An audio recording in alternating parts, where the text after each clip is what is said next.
What's going on, everyone? My name is Lucas, and with the World Cup coming up in just about a month, Argentina's hopes for World Cup glory is up to one man. That's what I would say if football wasn't a team sport. Argentina need a supporting cast, and Gonzalo Higuain is one of those names that needs to step it up at the international stage. Before we get into Higuain's international career, we'll give him some praise by talking about his club career. His career has taken an interesting route. It was in Argentina, where he began his professional career with River Plate. He got a lot of praise for playing for the Los Millonarios, and in 2006, he got a brace in the Super Clásico against Boca Juniors. His manager and former World Cup winner, Daniel Passarella, predicted an enormous future for the young Argentine, saying, "I think he has an enormous future. I don't know how much longer he is going to be in Argentina, but the big teams in Europe are interested in him, and I don't think he'll stay here long with us." During his few years at River Plate's first team, he had 13 goals in 31 matches while playing in the Argentine leagues. Passarella's prediction would soon come into fruition, as later that year, he would sign for Real Madrid for 13 million euros. Real Madrid also signed Fernando Gago and Marcelo during this period to inject new blood into an aging team who lost Ronaldo in January and was letting Beckham go to LA at the end of the season. Gonzalo had 19 appearances in the league, scoring 2 while assisting 3. Madrid won La Liga that season, and year by year, Higuain's goal tally went up. In his second season, he scored the goal to win the league for Real Madrid.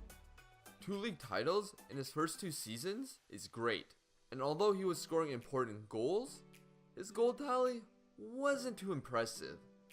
However, Higuain would keep working hard, and that hard work would pay off, as the next season, he exploded.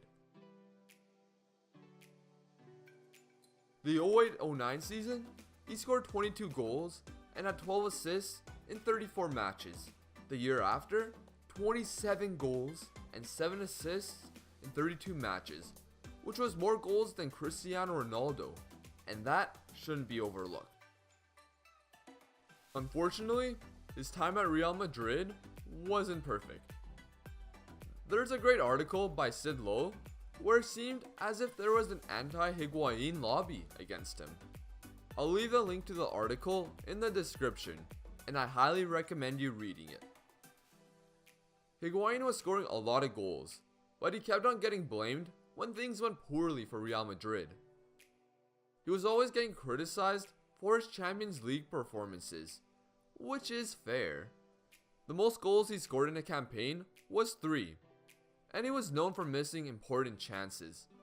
Other players missed big chances as well, but it seemed like Higuain got more of the heat.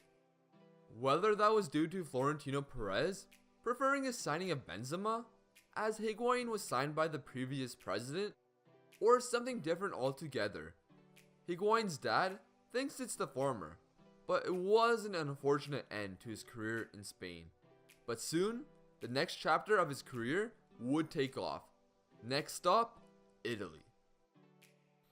In the summer of 2013, Gonzalo Higuain arrived in Naples, signing for Napoli for around 30 million euros. Higuain was only 25 at the time, and had his best years ahead of him. He joined Callejon and Raúl Albiol, who were also at Real Madrid, while Pepe Reina also joined Napoli from Liverpool. The legendary Diego Maradona was pleased to see Higuain arrive at Napoli, according to his legal representative. Maradona, who was part of the Napoli team who won their last league title, predicted Higuain will be a top scorer.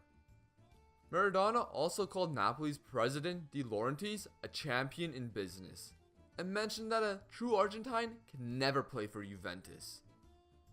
With Cavani out of Napoli, Higuain seemed like he was more than capable to fill his boots. His time there seemed like a success.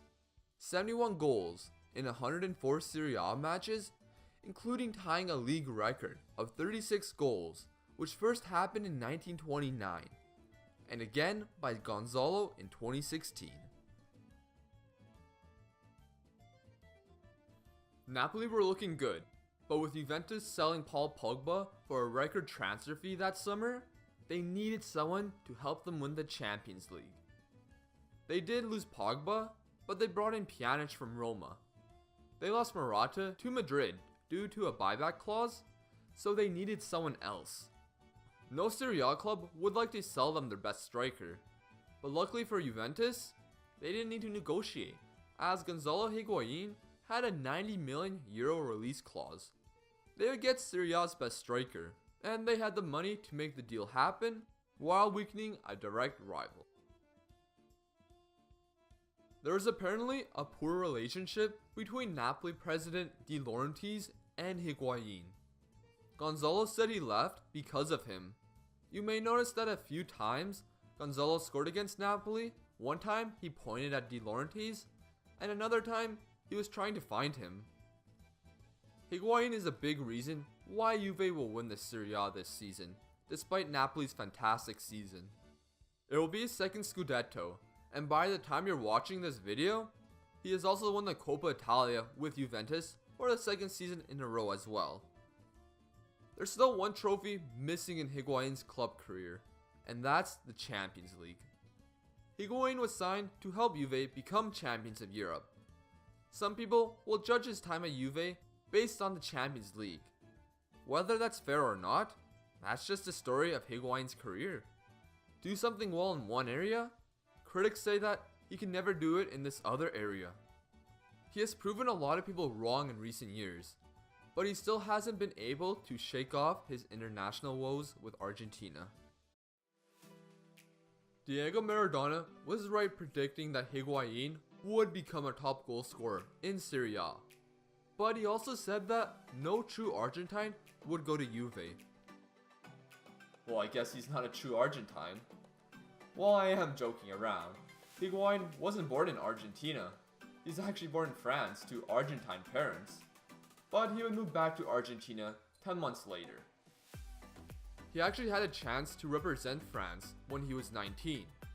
He was included in the squad for the November friendlies in 2007, but he declined because he'd rather play for Argentina. It's a choice from my heart. All my friends, my family, and my football are from over there. I couldn't imagine myself taking another decision. Argentina legend Hernan Crespo saw Higuain as his natural successor when he saw him play for River Plate, even before his brace in the Super Clasico that was mentioned earlier. Higuain was showing promise for the national team and got to show it at the biggest stage. He scored 4 goals for Argentina at the 2010 World Cup, and funnily enough, the team was managed by Diego Maradona. Seems like a common theme. So why is there so much negativity whenever he plays for Argentina? It's fair to say that his record in finals isn't great. And like his whole career, it's easier to make him the scapegoat. Firstly, 2014 World Cup final. He thought he scored, but didn't realize he was offside. A little embarrassing. He also missed a crucial one-on-one earlier in the match. Argentina's chase for the World Cup would have to wait another 4 years, losing that final to Germany in extra time. Next year, in the Copa America final, he missed a chance to win the game just before extra time. It was a tough angle, but the penalty miss he had was something else. The next Copa America, which was the 100th anniversary of the tournament, maybe that would have a better ending? Third straight final where Higuain missed a big chance, and Argentina lost another final. Obviously, it's not all Higuain's fault. It's a team sport after all, but it's not great knowing that you had a chance to be a difference maker. And in Higuain's case, people will remember your mistakes more than the successes. Football can be cruel, and at the international stage so far, he hasn't done enough. The lead up to the World Cup in Russia has been messy for Argentina. Luckily, Lionel Messi did come out of retirement and almost single-handedly carry his team to the World Cup. The friendlies he missed earlier this year showed that Argentina is a mess without him. Obviously Messi is important. Actually, he's crucial. However, it's up to manager Jorge Sampaoli to get his tactics right and get the right personnel. If Gonzalo Higuain is going to start for Argentina, he has to shake off this mentality he seems to have. I saw a tweet during the March international break saying that when Higuain plays for his country, it seems like he's playing like he's afraid of becoming a meme. Unlike for club, where he's an animal. A big World Cup for Higuain will help his legacy with Argentina, as right now, it seems like he's that star that just doesn't show up when it really matters. Messi will need help because he can't do it on his own, so whether it is Higuain or someone else, many neutrals would love to see Argentina win the World Cup this summer. So thank you for watching this video.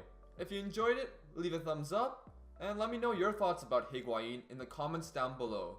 Until the next video, take care everyone.